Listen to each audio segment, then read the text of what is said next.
from the same state, Florida. Yes, Florida's my home state, your home state as well. A very high Hispanic population in our state. And the bad news is, unfortunately, that Hispanics right now have the highest dropout rate from 16 to 24 years old. I mean, that is, what do we need to do? What are we not doing, you think, that we need to do better? That teachers like your mom were able to do to inspire students to stick it out to the end? Well, I think, first of all, that we need to give the teachers the tools they need to make education the #1 priority. I think they're underpaid. I mean, quite honestly, very much so. And when you don't pay people well, a lot of really good people are not going to gravitate to that job. And teachers are suffering out there. They're trying to make ends meet, trying to give the students the best that they can. And we have to be there for them. The government, the people. For example, I had a fundraiser about a year and a half ago where we gave a lot of funds to 3 different counties so that the teachers, they could stock this big warehouse full of materials that they needed, and they could just come and get them free whenever they needed it. That is amazing. Now, Ren, we are, Willie and I are your neighbors on the Upper West Side. In fact, so much so that did you hear this? So Reverend Al gets caught on the Upper West Side, and they ask, "What are you doing here?" What did you say? I'm here visiting Joe Scarborough. Exactly. Whoever thought I'd be associated with the Upper West Side? But one of the thrills of that, other than the people there, it's the Lincoln Center. You guys, and it's amazing. Being a neighbor of the Lincoln Center, I found out with my own children. You all have created this remarkable partnership with young people where you educate through art, you educate through music. It's magic. Well, we reach a total of 1 million students who come to Lincoln Center, or Lincoln Center comes to them in their schools. And Lincoln Center itself builds the arts into the curriculum, across the curriculum, at over 80 schools. And our most recent initiative has been to get engaged in new charter schools in partnership with New Visions. In fact, there are 2 new charter schools that are within 3 miles from here in the Bronx, where I live.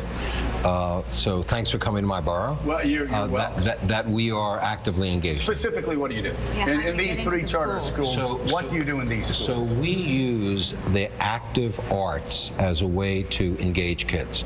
We'll bring Alvin Ailey 2 to the school and build the curriculum in preparation for what Alvin Ailey is about to do, and then have the students analyze the performance after.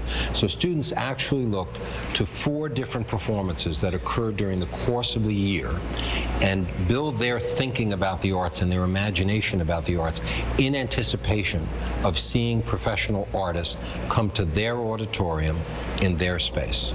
You know, Gloria, speaking of imagination, and that's the key word, Meek and I were doing an interview yesterday, and somebody asked the question, well, you all have so many things going.